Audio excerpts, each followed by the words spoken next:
ఇచ్చిన ప్రభు దేవుని బిడ్డలకు ప్రభు ప్రస్తుతం వందనాలు తెలియజేస్తున్నాను. ఈరోజు వాక్య ధ్యానం నిమిత్తము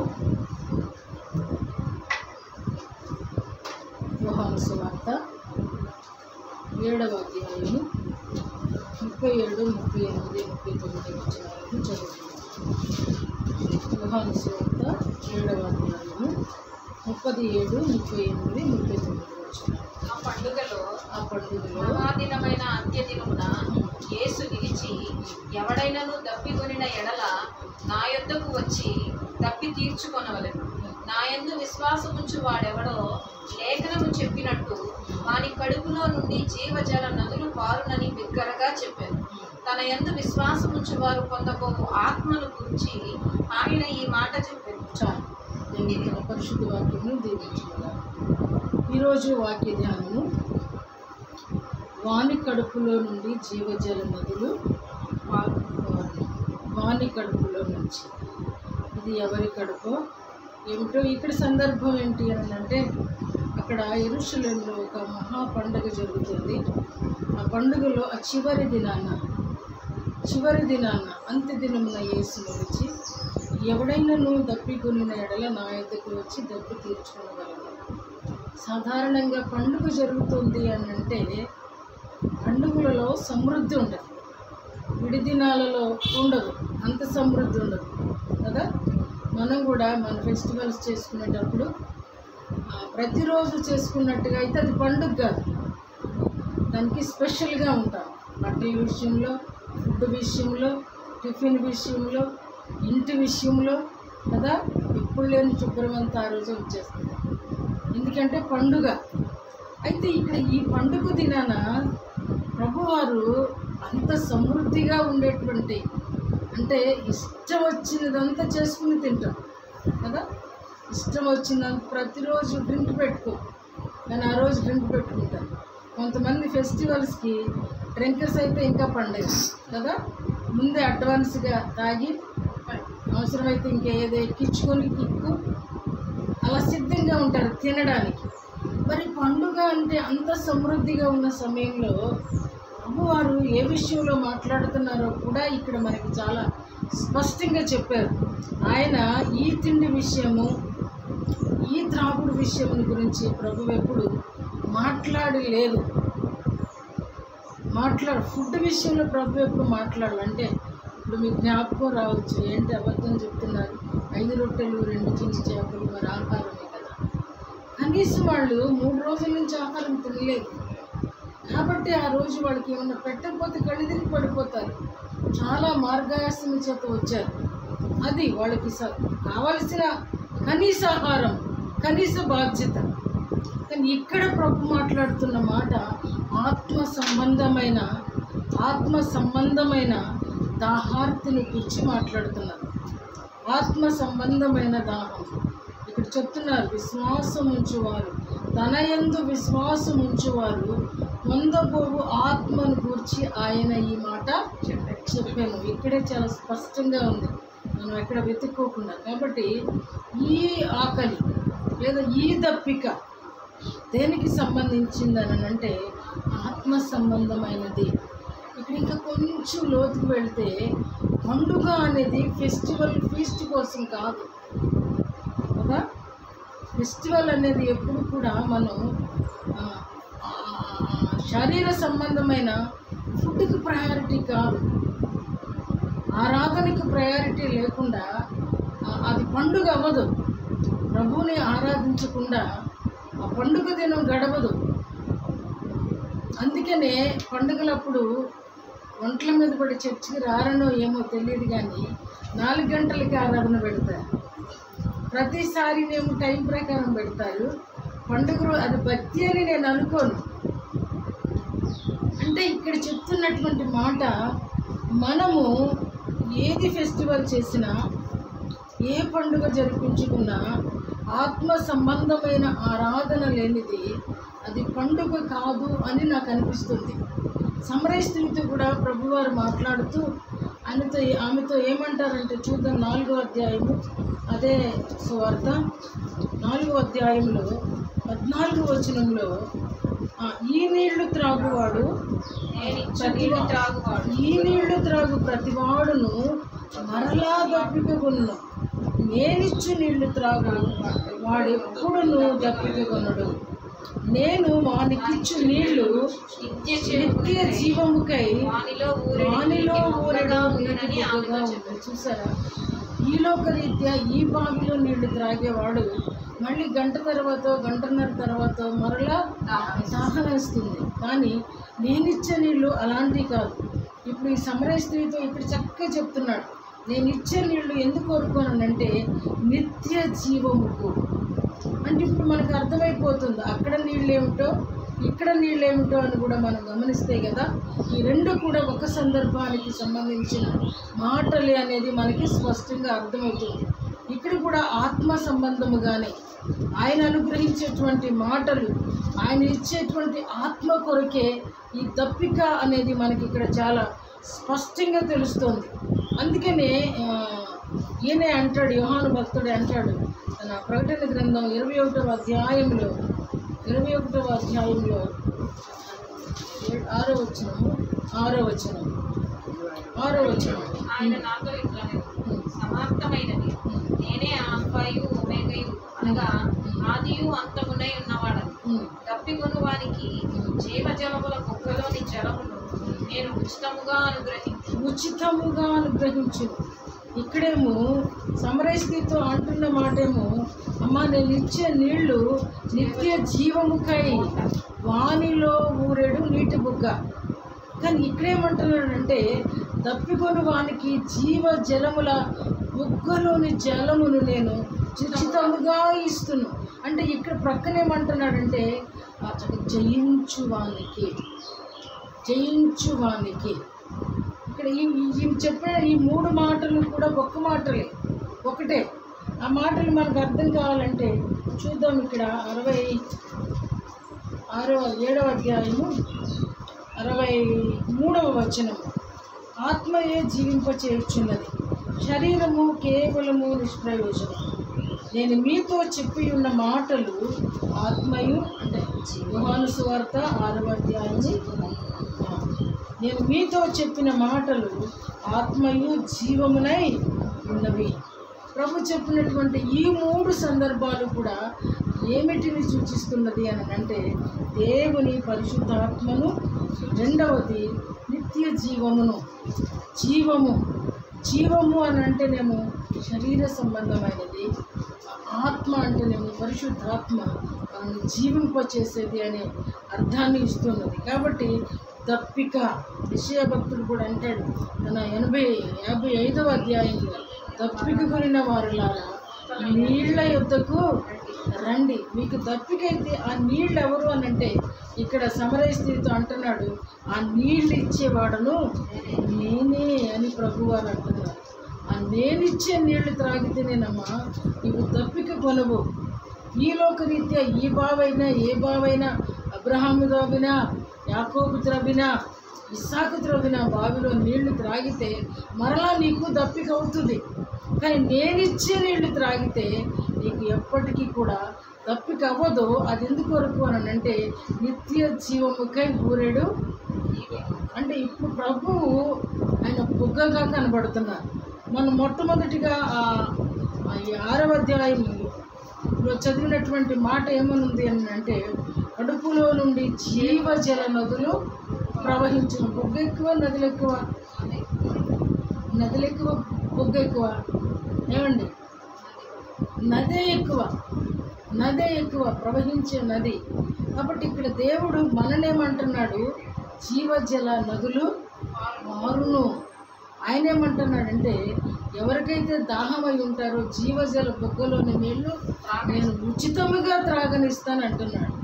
అంటే దేవుడు మనల్ని ఏమని కోరుకుంటున్నాడు? ఆయన కంటే ఘనముగా ఉండాలనేది ఆయన అభీష్టమని మనకి ఇక్కడ అర్థమవుతుంది. కాబట్టి జీవజల నదులు మనలో నుంచి ప్రవహించాలి అని అంటే జీవజల నదులు, నీళ్ల నదులు అంటలే ఇక్కడ మనం అర్థం చేసుకోవాలి. నదులు మామూలు నీళ్ళిచ్చే నదుల గురించి ఇక్కడ ప్రభువారు మాట్లాడట్లేదు. జీవజల నదులు ప్రవహించును. అంటే ఆ నీళ్లు అవతలి వ్యక్తి త్రాగాడు అని అంటే అతను ఏం చేస్తాడంటే జీవిస్తాడు. అర్థమవుతుందా? అందుకే ఇక్కడ అన్నాడు, నేను చెప్పేటువంటి మాటలు ఆత్మయు జీవమును అయ్యున్నవి. దేవుడు చెప్పేటువంటి ప్రతి మాట కూడా ఆత్మ జీవము. ఇప్పుడు మనల నుంచి ఆయన ఏమి కోరుతున్నారు అని అంటే జీవజల నదిగా, జీవజల నదిగా. మరి ఎలా అవుతాము జీవజల నదిగా? ఇక్కడ చెప్తున్నాడు చూడండి, యోహాను సువార్త 6వ అధ్యాయము 27వ వచనంలో చెప్తున్నాడు. 27వ వచనం, క్షయమైన ఆహారము కొరకు క్షయమైన ఆహారము కొరకు కష్టపడకుడి గాని నిత్య జీవము కలుగ అక్షయమైన ఆహారము కొరకు కష్టపడుడి. మనుష్య కుమారుడు దానిని మీకు ఇచ్చును. చాలు చాలు. ఇక్కడ చెప్తున్నాడు, ఇందాక మీరు చక్కగా నీటి జీవజల నదిగా ఉండాలంటే ఇక్కడ ప్రభువారు చెప్తున్నటువంటి మొట్టమొదటి పాయింట్ ఏంటంటే క్షయమైన ఆహారము కొరకు కష్టపడదు. అంటే ఈలోక అందుకే ఇక్కడే ఉంటుంది. పితరులు మన్నా తిని కూడా చనిపోయారు. మన పితరులు మన్నా తిని కూడా చనిపోయారు. అది కూడా ప్రభు దగ్గర నుంచి వచ్చినటువంటి ఆహారమే. ఆయనను వాళ్ళు చనిపోయారు. కాబట్టి మీరు ఈలోక రీత్యా ఈ క్షయమైపోయే పొద్దుడు తింటే మధ్యాహ్నానికి ఆకలి అవుతుంది, మధ్యాహ్నం తింటే రాత్రికి ఆకలి అవుతుంది, రాత్రి తింటే పొద్దుటికి ఆకలి అవుతుంది. కాబట్టి ఇది క్షయమైన ఆహారం. అంటే ఈలోక రీత్యా మీరు సంపాదించుకునే ఆహారము కొరకు మీరు కష్టపడొద్దు. కానీ అక్షయమైన ఆహారం అదేమిస్తుందంటే నిత్య జీవం ఇస్తుంది. అక్షయమైన ఆహారం లేదా నేనిచ్చు నీళ్లు, నేనిచ్చు నీళ్లు దేవుని దగ్గర నుండి వచ్చేది. ఆహారమైన నీరైన నీరు ఆత్మను సూచిస్తుంది, ఆహారము దేవుని వాక్యాన్ని సూచిస్తుంది. కాబట్టి ప్రభు అడుగుతున్నది ఏమిటి అని అంటే నీవు నిత్య జీవ నదులు లేదా జీవజల నదులు ఒక వ్యక్తిలో నుంచి ప్రవహించుట అంటే ఒక వ్యక్తి వెళ్ళి ఒక వ్యక్తికి సువార్తను అందించటం. ఏలియా అని ఎలీషా అడిగింది ఏమిటంటే నీవు కలిగి ఉన్న ఆత్మలో 2 పాళ్ళు నాకు అధికముగా ఇమ్మని అడిగాను. అంటే ఆత్మలో ఎంత పవర్ ఉందో అనేది ఆత్మ కలిగిన వారికే అర్థమవుతుంది. అందుకని ఎవరు కూడా ఏలియాని మరి నువ్వు సంపాదించుకున్న దానిలో సంపాద్యను ఇవ్వమని అడగలేదు. అజ్ఞానులు ఆ అక్షయమైనటువంటి వాటి కొరకు పరుగులు పెట్టారు. కానీ అసలు భక్తుడు అనేవాడు ఎప్పుడు కూడా దేవుడిచ్చేటువంటి ఆత్మ కొరకు మాత్రమే ప్రయాసపడినట్లుగా మనం చూస్తాం. మోషను ఎప్పుడు కూడా యెహోషువ నాకు కూడా కొంత అధికారం ఇమ్మని అడగలేదు. దేవుడు ఆయనను నిలవబెట్టే వరకు కూడా దాని వైపు తన చూపు తన దృష్టి అనేది అసలు లేదు. కాబట్టి భక్తుడు అనేటువంటి వాడు ఎలాగా ప్రిపేర్ చేసుకుంటాడంటే దేవుడు ఆయనను జీవజల నదిగా. అంటే నీ మాటలు ఇక్కడ అంటాడు పేతురు భక్తుడు అంటాడు అదే అధ్యాయంలో 68వ వచనంలో, సిమోను పేతురు, ప్రభువా ఎవని యొద్దకు వెళ్ళుదము, నీవే నిత్య జీవపు మాటలు గలవాడవు. ఇక్కడంతా కూడా నిత్య జీవము. ఆయన ప్రజెంట్ గురించి ప్రభు మాట్లాడట్లేదు, మన ఫ్యూచర్ గురించి ప్రభు మాట్లాడుతున్నారు. ఏమని అని అంటే నేను ఇచ్చే నీళ్లు తాగితే నువ్వు నిత్య జీవము గలవాడవుతావు, నేను ఇచ్చే ఆహారము తింటే నువ్వు నిత్య జీవపు గలవాడవుతావు, నేను చెప్పే మాటలు వింటే కూడా నువ్వు నిత్య జీవము గలవాడవు అవుతావు అనే మాటలు ఇక్కడ మనకి కనబడుతుంది. కాబట్టి మనము ఈ క్షయమైన దాని కొరకు అక్షయమైన దాన్ని ఉపయోగించుకోవడానికి ఈ క్షయముగా పాడైపోయే కుళ్ళిపోయే దీని కొరకు ఎక్కడ కూడా మనము ప్రయాసపడకూడదు అని దేవుడు మనకి సెలవిస్తూ ఉన్నాడు. కాబట్టి 34వ వచనం ఏం చెప్తుందో చూద్దాం. అదే అధ్యాయంలో, కావున వారు ప్రభువ ఈ ఆహారం ఎల్లప్పుడూ మాకు అనుగ్రహించుమనిరి. యేసు వారితో ఇట్లా నేను జీవాహారము నేనే, నా యొద్దకు వచ్చేవాడు నా యందు విశ్వాసం ఉంచేవాడు నా యొద్దకు వచ్చేవాడు. ఇక్కడ 2 మాటలు సపరేట్గా ఉన్నాయి. నా యొద్దకు వచ్చేవాడు నా యందు విశ్వాసము ఉంచువాడు, నా యొద్దకు వచ్చేవాడు ఎప్పుడును ఆకలి కొనడు. అంటే నా యొద్దకు వచ్చేవాడు ఆయనను అంగీకరిస్తే ఆయన ఈలోక ఆహారాన్ని కూడా సమృద్ధిగా ఇస్తాను అనే మాట ఇక్కడ మనకు అర్థమవుతుంది. చూడండి, నా యొద్దకు వచ్చేవాడు ఏమాత్రము ఆకలి కొనడు, నా యందు విశ్వాసం ఉంచువాడు ఎప్పుడునూ దప్పిక కొనడు, ఎప్పుడునూ దప్పికొనడు. విశ్వాసానికి వచ్చటానికి కూడా వేరియేషన్ ఇక్కడ మనకి కనపడుతుంది. వచ్చుట అనేదేమో సమృద్ధి, ఈ లోకరీత్యా సమృద్ధి. ఆయనను నమ్మితే ఏమవుతావంటే నీవు కూడా ఆ నిత్య జీవపు ఊటగా లేదా బుగ్గగా లేదా నదిగా ఉండడానికి దేవుడు ఇక్కడ సిద్ధపాటు చేస్తున్నాడు. కాబట్టి మొట్టమొదటి యోగ్యత ఏమిటి అని అంటే జీవజల నదిగా ఇతరులకు మనం ఆశీర్వాదకరంగా ఉండాలంటే ఫస్ట్ ఆయన దగ్గరికి రావాలి. ఆయన యందు పరిపూర్ణ విశ్వాసము ఉంచినప్పుడు మాత్రమే మనము ఆయన వారసులముగా లేదా ఆయన తోటి దాసులముగా, మనకు ఆధిక్యత కూడా దేవుడు ఇచ్చాడు, ఆయన సహోదరులముగా, ఆయన కుమారులముగా, ఇటువంటి అభిషేకాలన్నీ కూడా దేవుడు మానవునికి ఇచ్చాడండి.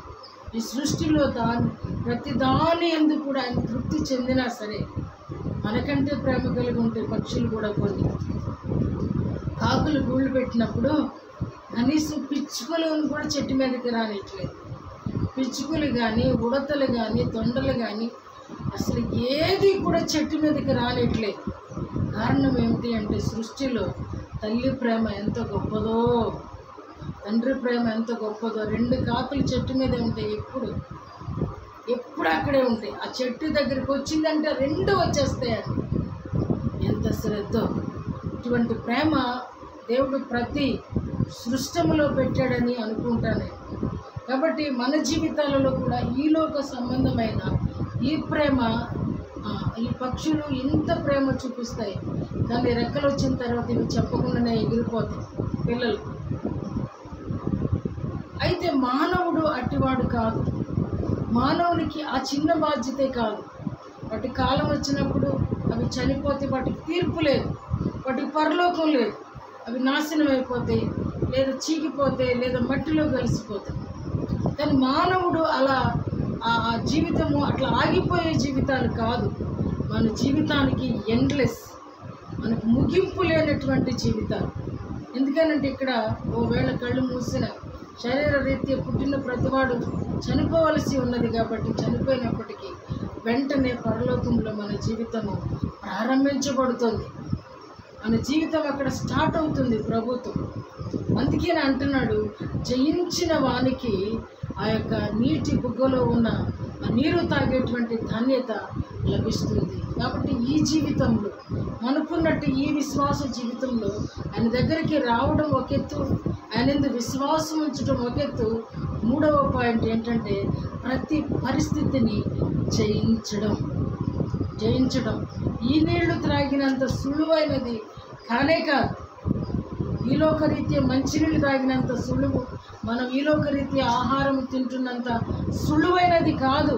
ఆయన ఇచ్చే ఆహారం తినడం కానీ, ఆయన ఇచ్చేటువంటి దాహముతో మన దాహార్తిని తీర్చుకోవడం కానీ అంత సులువైంది. యెషయా అన్నట్లు వచ్చి కొని భోజనము చేయుడి, రోకలు లేకపోయినను వచ్చి ద్రాక్షారసమును పానము చేయుడి.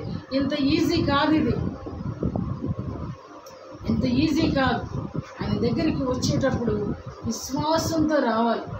ఆ విశ్వాసాన్ని గురించి మనం ప్రతిరోజు మాట్లాడుకున్నప్పటికీ కూడా విశ్వాసం ఏమైపోద్దంటే సన్నగిల్లిపోద్ది, విశ్వాసము చిగిపోద్ది మనలో నుంచి. ఈరోజు మనకున్నటువంటి కష్టాన్ని బట్టి కొన్నిసార్లు చాలా విశ్వాసం మనకు అనుగ్రహించబడుతుంది. తర్వాత కొంత చిన్న సమస్య, ఆ మంచులో నుంచి చిన్న సమస్య వచ్చింది అని అంటే మన విశ్వాసం 100% దిగజారిపోతుంది. అందుకని ఇక్కడ అంటున్నాడు, దాహార్తి తీరాలి అని అంటే మీరు ఖచ్చితంగా కూడా నన్ను విశ్వసించాలి. ఎంత విశ్వసించాలి అని అంటే తండ్రి నీ నామమందు ఆయన విశ్వాసం ఉంచి ఆయన చెప్పమన్న ప్రతి మాట ఆయన బోధించి ఆయన పలకమన్న ప్రతి మాటను ప్రజలకు తెలియచేసి ఆయన చేయమన్న ప్రతి సూచక క్రియను చేసి ఆయన ప్రాణము పెట్టు అంటే కూడా మళ్ళీ వెనక తిరిగి చూడనటువంటి విశ్వాసము యేసు ప్రభువారు కనబరిచారు. అందుకని ఆయన ఏమన్నారంటే విశ్వాసమునకు కర్త, విశ్వాసమునకు కర్త. కాబట్టి అందుకే ఆయన అంటున్నాడు నా వైపు చూచి విశ్వసించండి. అందుకే మోషే ఒక ఎగ్జాంపుల్ ప్రజలకు చూపించాడు. ఇత్తడి సర్పం చేయించి ఎవరైతే చనిపోతూ ఉన్నారో ఆ ఇత్తడి సర్పాన్ని తేరి చూచే ప్రతి ఒక్కడు కూడా ఆ మరణము నుండి తప్పించబడతాడు అన్నప్పుడు ఎవరైతే వచ్చి ఆ ఇత్తడి సర్పాన్ని తేరి చూచారో వాడల్లా కూడా కాపాడబడ్డాడు. అయితే ఈరోజు ప్రభు యేసుక్రీస్తు ప్రభువు ఇత్తడి సర్పంతో నేను పోల్చలేను, కొన్నిటితో పోల్చడానికి నాకు మనస్కరించదు. మొన్న కూడా చిన్న లేత దూడ లేదా పాలు విడిచిన దూడ ఇట్లాంటి వాటితో నా ప్రభువుని పోల్చడం నాకు మనస్కరించదు. ఒక చిన్న వాటితో ఆయన, ఎందుకంటే ఆయన కంటే గొప్పవాడు లేడిక. కాబట్టి అందుకనే అబ్రహాం అంటాడు ఆయన కంటే తండ్రి కంటే పైవాడు లేడని చెప్పి ఆయన నామాన్ని బట్టి ఒట్టు పెట్టాడంట. అందుకని యేసుక్రీస్తు ప్రభు కంటే కూడా తండ్రి ఒక్కడే, కుమారుడు ఒక్కడే కనుక అంతకంటే చిన్న వాటితో మనం పోల్చడం నాకు సరిగా అనిపించదు. చాలామంది వ్యాఖ్యాతలు ఈ థియాలజీ చదివిన వాళ్ళు అలా పోలిక చేసి చూపించినప్పుడు ఇంత చిన్నవాడు కాదు కదా నా ప్రభువు అని అనిపిస్తుంది. ఆయనకి అసలు పోలికే లేదు. ఆయన్ని ఎవరితో కూడా సరిపోల్చలేవు. ఆయనకి ఈక్వాలిటీ ఎవరికీ లేదు. కాబట్టి ఇక్కడ మనం కూడా ఏంటంటే ఆయన విశ్వాసం, ఇది నేను చెప్పొచ్చాను. ఎందుకంటే ఆయన విశ్వాసము ఎంత అంటే అది కొలవలేనిది. ఆయన ప్రేమను కొలవలేము, ఆయన త్యాగాన్ని కొలవలేము. ఆయనలోది ఏది కూడా మనము ఇంత అని మనం ఒక క్వాంటిటీని చూపించలేము. ఆయన క్వాలిటీ కలిగినోడు అన్నిట్లో కూడా. కాబట్టి క్వాంటిటీని మనం వర్ణించడానికి మనకున్నటువంటి ఈ గుప్పెడు మనసులో నుంచి జ్ఞానము సరిపోదు. ఎంత విశ్వసించాలి అని అంటే కార్యం అయిపోయేవారు. నేను ఒక చిన్న సాక్ష్యం విన్నాను. ఎక్కడ అంటే బెంగళూరు అనుకుంటుంది. ఒక సంఘానికి పెద్దలు ఉంటారంట, మాస్టర్ గారు కాదు సుమా, పెద్దలు ఉంటారంట. పెద్దలు ఏదన్నా సమస్యతో సంఘం వెళ్ళినప్పుడు, ఏదన్నా సమస్యతో బయట వాళ్ళు ఎవరైనా చర్చకు వచ్చినప్పుడు ఆ పెద్దలంట బాధ్యత తీసుకుని ప్రార్థన చేస్తూనే ఉంటారంట. ఆ కార్యం అయిపోయే వరకు విడిచిపెట్టరంట. ఆ కార్యం అయిపోయిన తర్వాత వాళ్ళు సంతోషంగా ఉన్నప్పుడు మాత్రమే ప్రభువును స్తుతిస్తూ విడిచిపెడతారంట. చాలా సంతోషంగా అనిపించింది. ఎక్కడైనా సరే పెద్దల బాధ్యత తీసుకోవడం అని అంటే చాలా, అంటే ఈరోజు వాళ్ళు సత్యాన్ని అన్వేషిస్తున్నారు, సత్యంలో ఉన్నారు అని నాకు అనిపించింది. ఎందుకనంటే యాకోబు పత్రికలో ఆ మాట ఉంటుంది. సంఘ పెద్దను పిలిపించి వారు నీకు నూనె రాసి వారు ప్రార్థన చేస్తారు. సంఘ పెద్దలకు కూడా ప్రయారిటీని దేవుడు ఇచ్చాడు. అంటే ఎంత విశ్వాసం కాపరి కనపరచడమే కాదు, సంఘ సేవకులు కనపరచడమే కాదు, మన భక్తులు అంటే ఈక్వల్ టు అందరూ కూడా దేవుడు సమానంగానే చూస్తున్నాడు. అందుకని అందరినీ కలిపే ఒక మాట అన్నాడు, రాజులైన యాజక సమూహము. అందరూ సమూహాలుగా అక్కడ యాజకులు సపరేట్గా పరలోకంలో భూలోకం నుండి వచ్చేటువంటి సేవకులకు సపరేట్ లేదు. ఎవరైతే వాళ్ళు పరిశుద్ధతను కాపాడుకుంటారో ఆ ప్రతి ఒక్కరికి తెల్లని వస్త్రాలు ఇవ్వబడతాయి. పరిశుద్ధతను కాపాడుకున్న ప్రతి ఒక్కరికి కూడా దేవుడు తన రక్తంతోనే అందరినీ శుద్ధీకరించాలి. కాబట్టి మనల్ని ఏమనుకుంటున్నాడంటే దేవాతి దేవుడు మనం నీటి నదులుగా, జీవజల నదులు మనలో నుంచి ప్రవహించే అంతగా, మనలో నుంచి జీవజల నదులు ప్రవహించే అంత విశ్వాసం మనం కనబరచాలి. సాధ్యమవుతుందా? ఇది చేయగలమా? ఒక స్నేహితుడు వచ్చి కొన్నిసార్లు సాధ్యమవుతుందని, కొన్నిసార్లు మన లోటుపాట్లను బట్టి అది సాధ్యము కాదు. నేను ఒక చిన్న ఎగ్జాంపుల్ చెప్తాను.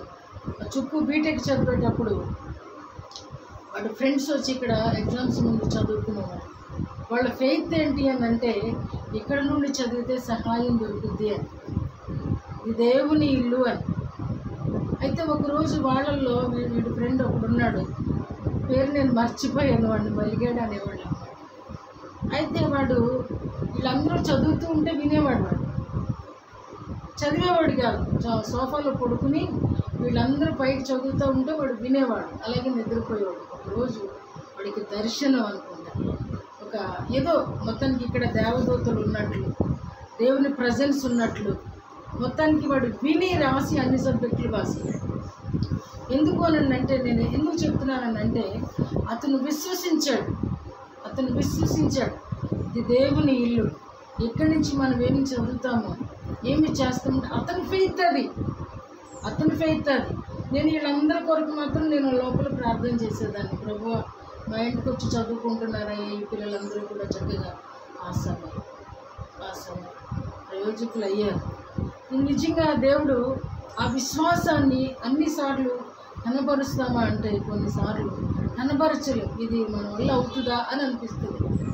ఈతికాన్ని తీసుకొచ్చినప్పుడు కూడా భయంకరంగా దయ్యం పట్టి తీసుకొచ్చినప్పుడు ఆ పిల్లని నేను ఆ గేట్ దగ్గర చూసినప్పుడు ఇది నాకు సాధ్యమా, ఇది నేను చేయగలనా అని అనుకుని ఒక్కసారి దేవునికి సబ్మిట్ అయిపోయాను. ఎందుకు చెప్తున్నానంటే ఇది మీకు తెలిసిన విషయమై ఉండొచ్చు, కానీ నేను సబ్మిట్ అయిపోయాను. ఎలానంటే ఇది నాకు వల్ల కాదు, ఈ పరిస్థితిలో నుంచి ఈ అమ్మాయిని విడిపించడానికి విమలానే నాకు శక్తి సరిపోదు, విమలకున్న శక్తి 0. ఇప్పుడు నువ్వు 100% యాడ్ చేస్తేనే ఈ అమ్మాయి మళ్ళీ మంచిగా బయటకు వెళ్తుంది.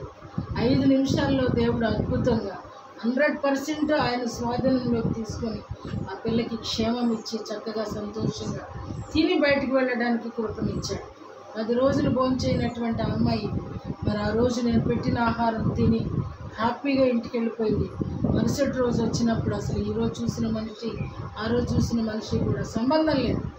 కారణం ఏంటి అని అంటే విశ్వసించడం అనేది మనకి, ఒకవేళ మన విశ్వాసం తక్కువైపోయినప్పటికీ కూడా దాన్ని మనం ఏం చేయాలంటే అభివృద్ధి పరిచే దేవుని వైపు మనం పూర్తిగా మనం సమర్పించుకోవాలి. మన శక్తికి మించిన కార్యాలు మన ముందు మన భక్తులు చేశారు. మోషే కూడా మనలాంటి వాడే, ఏలియా మనలాంటి వాడే, అయినప్పటికీ కూడా వాళ్ళు చేసినటువంటి అద్భుత కార్యాలు, ఆశ్చర్య కార్యాలు చూసినప్పుడు మొన్న అంటున్నారు ఫిలిష్తీయులు పోయి వాళ్ళ ఐగుప్తులో ఎంత గొప్ప కార్యాలు వాళ్ళ దేవుడు వాళ్ళ పక్షముగా చేశాడు, మరోలాగా మనం కఠినపరుచుకుందామా అని చెప్పేసి ఈరోజు ఫిలిష్తీయులు కూడా మాట్లాడుకోవడం మనం విన్నాం. కాబట్టి మనం కూడా ఐగుప్తీయులలాగానో ఫిలిష్తీయులలాగా ఉంటే మన విశ్వాసులను కానే కాదు, మనం కూడా కఠినుల లెక్క ఉంటాం. అందుకే ప్రభు అంటున్నాడు, విశ్వసించు 47వ వచనం 6వ అధ్యాయం 47వ వచనం చెప్తుంది, విశ్వసించువాడే నిత్య జీవము గలవాడు. విశ్వాసము లేకుండా దేవునికి ఇష్టడై ఉండుట అసాధ్యము. ఈ ప్రభు ప్రయాసంతా ఎందుకొరకు అని అంటే నిత్య జీవం ఇవ్వడానికి. ఒకవేళ నువ్వు నీ విశ్వాసంతో నిత్య జీవానికి వారసుడుగా ఉంటే దేవునికి స్తోత్రం. కానీ ప్రభు అంటున్నాడు, నీ నిత్య జీవము ఎలా పారాలి అని అంటే ఇతరుల్లోకి నదిలాగా పారాలి, నదిలో ఉన్నటువంటి నీటిలాగా పారాలి. మనం ఎక్కడుంటే అక్కడ మనలో నుంచి జీవజల నదులు ఎదుటోళ్ళలోనికి ప్రవహించాలండి. అలా ప్రవహించగలిగినప్పుడే మనము చేసేటువంటి భక్తికి, మనం విశ్వసించే మన విశ్వాసానికి కూడా ఏదైనా ఒక గుర్తింపు వస్తుంది. అంతేనా? ఒక వ్యక్తికి ఎప్పుడు గుర్తింపు వస్తుందండి? ఒక వ్యక్తిని ప్రతిభను తను ప్రజెంట్ చేసినప్పుడే, తను సాధించింది, తన ఆధిపత్యాన్ని కనపరిచినప్పుడే కదా ఎప్పుడు విజయం ఇస్తారండి? తను అందరికంటే తన ప్రతిభని కనపరిచినప్పుడు. అంటే విశ్వాసము కూడా ఎలా ఉంటుంది అని అంటే మన విశ్వాసాన్ని ప్రతిసారి ప్రజెంట్ చేస్తున్నప్పుడు అది అలవాటుగా మారింది. వెనక్కి తిరగటం ప్రారంభిస్తే మన బ్రతికంతా వెనక్గానే ఉంటుంది. లేనిది ఉన్నది అని నమ్మడమే విశ్వాసం. కాబట్టి ఇక్కడ ఏమంటున్నాడంటే ఎవరైతే విశ్వసిస్తారో వాళ్ళే నిత్య జీవము గలవారు అవుతారు. అంటే నిత్యము జీవించేవారు అవుతారు. నిత్యము జీవించేటువంటి అర్హత కలిగిన వాడిలో నుండే నిత్య జీవ నదులు లేదా జీవజల నదులు ప్రవహిస్తాయి అని ప్రభువారు సెలవిస్తున్నారు. కాబట్టి ఇంకొక మాట ఉంది, ఇది ఎక్కడి నుండి వస్తుంది, ఇది ఎవరిస్తారు అని అనుకుంటే కదా. చూద్దాం 51వ వచనము, 51వ వచనం చూడండి. అదే అధ్యాయంలో నేనే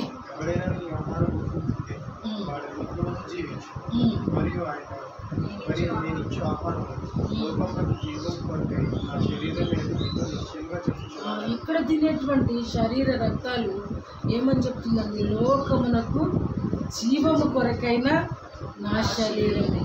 ఈ లోకస్తులందరూ కూడా ఇది తినేటువంటి ఇది దేని కొరకు అని అంటే జీవము కొరకు. ఇక్కడ నిత్య జీవం అని ఉందా? నిత్య జీవం వేరియేషన్ కనబడుతుందా? ఇక్కడ మనం శరీర రక్తాలు తీసుకుంటున్నాం. అది ఎందుకు కొరకు అంటే ఈ లోకంలో బ్రతకటం కొరకు. శరీర రక్తం ఎందుకు తీసుకుంటున్నాం? ఇప్పుడు బ్రతకటం కొరకు. చివరి మాట ఏమైనా ఉంటుందంటే అంత్య దినమున వాళ్ళని లేపుదును అని ఉంటుంది.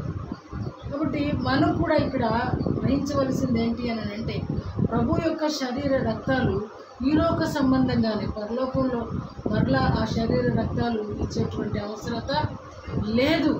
ఇక్కడ అంటున్నాడు కదా, ఆయన ఇచ్చేటువంటి బొగ్గులో నీళ్లు జయించినోడికే ఇస్తాడంట. అక్కడ ఆకలి లేదు, ఆ పైన ఉంటుంది. అక్కడ ఆకలి లేదు, దప్పిక కూడా లేదు. ఏదైనా సరే ఇక్కడే, ఏ కష్టమైనా నష్టమైనా నిష్ఠూరమైనా ఏదైనా సరే ఇక్కడ అనుభవించడమే. ఇవన్నీ ఎందుకు కొరకు అని అంటే మనల్ని జీవజల నదిగా ప్రవహించడానికి. అందుకనే ప్రభు అంటాడు కదా, చివరిలో ఆయన కూడా దాహము అని కేక వేయడాన్ని మనం గమనిస్తాం. ప్రభు వారికి కూడా ఆ దాహము శరీర సంబంధమై నోరెండిపోయి నాలుక బిగబట్టి అది కాదండి.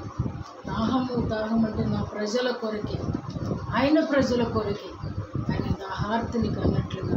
అందుకని ఈరోజు ఆయన దాహం తీర్చడం అంటే మనందరము ఆయనను విశ్వసించటమే. ఇదే మనం తీర్చగలిగిన దాహం.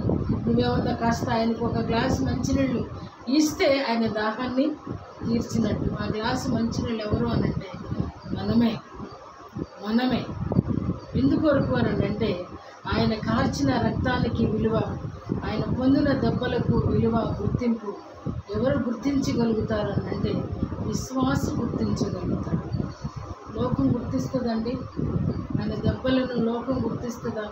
ఇక్కడేమో లోకమునకు జీవము కొరకైన నా శరీరమే. ఈ లోకమంతా కూడా దీన్ని విలువ లేకుండా, దానికి ఉనికి లేకుండా, భయభక్తులు లేకుండా, ఆ సిద్ధపాటు లేకుండా భయపడుతూ తీసుకునేటువంటి వారు ఉండరు. కొన్ని చోట్ల చిన్నపిల్లలకు కూడా ఆయన శరీరం అందించబడుతుంది. అదేమనంటే వాళ్ళు పాపము లేనివారు అంటారు. బైబిల్ చెప్తుంది పుట్టుకతోటే పాపం.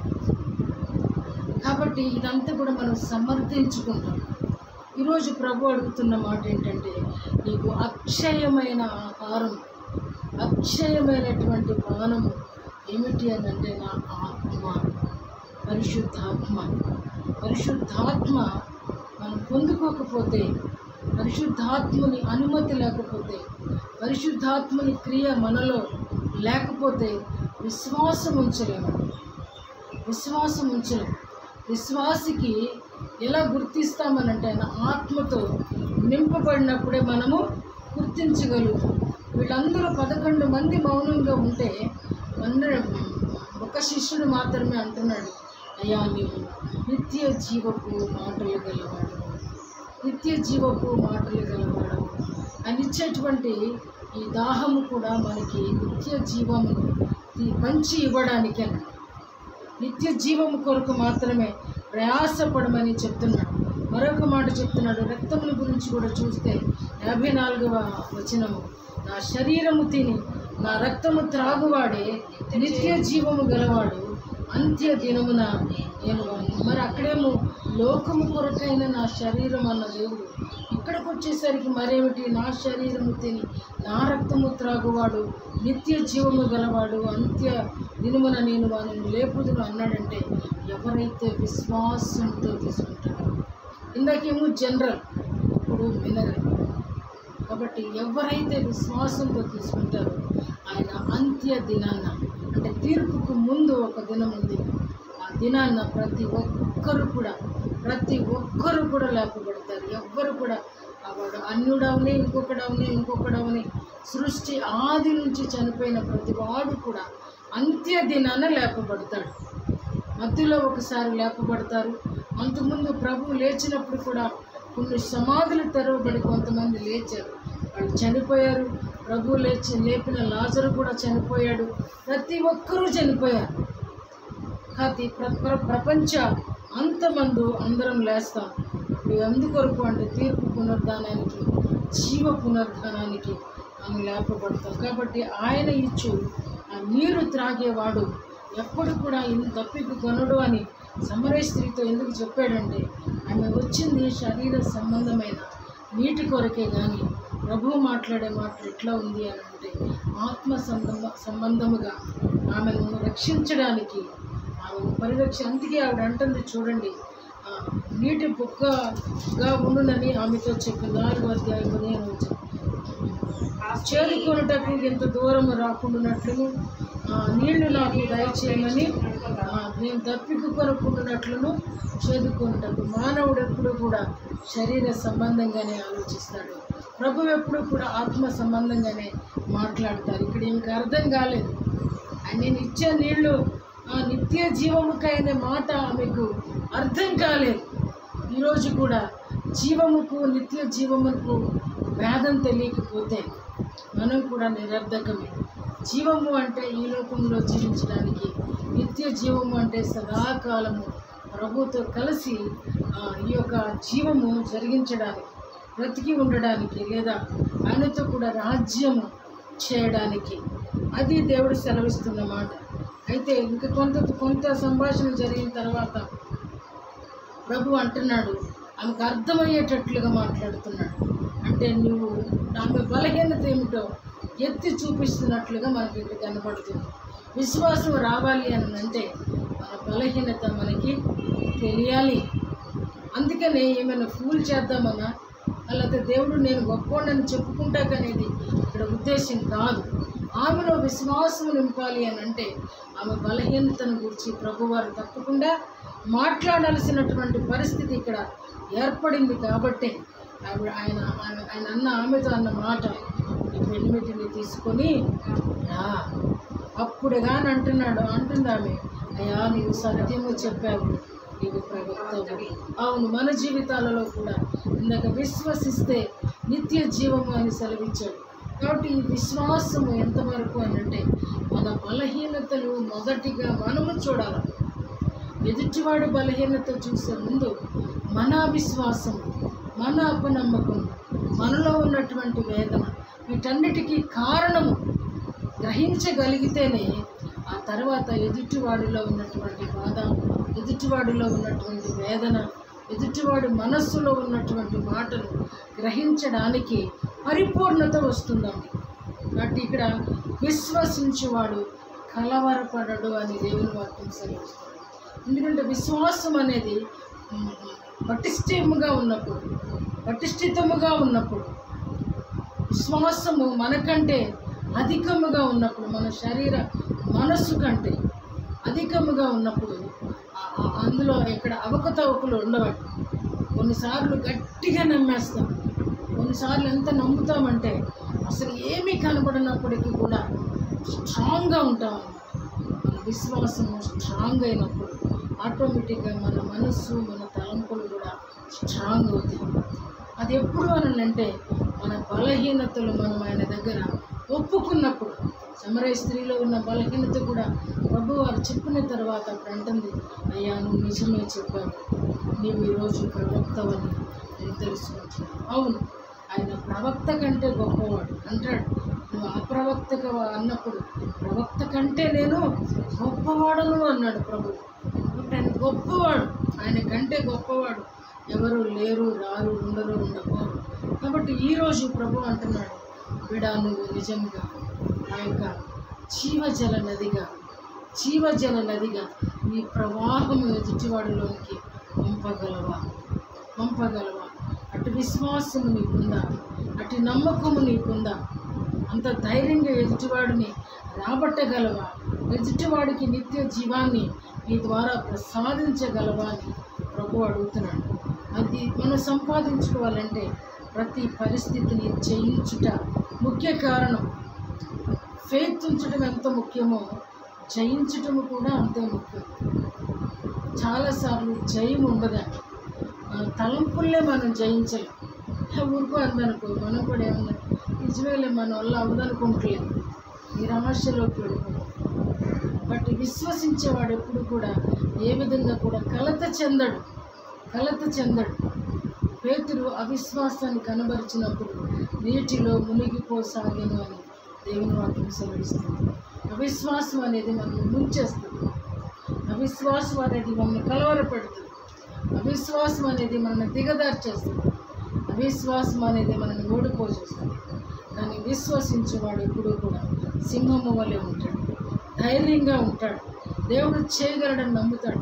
నువ్వు అలా ధీటుగా ప్రభు ఎదుట నిలబడినప్పుడు ప్రభు కూడా చాటుగా వెళ్ళిపోయే దేవుడు కాదు. కాబట్టి ఈరోజు ప్రభు నన్ను ఎలా కోరుతున్నాడు అంటే, నీలో నుంచి జీవజల నదులు ప్రవాహమై రావాలని ఆశపడుతూ ఉన్నాడు.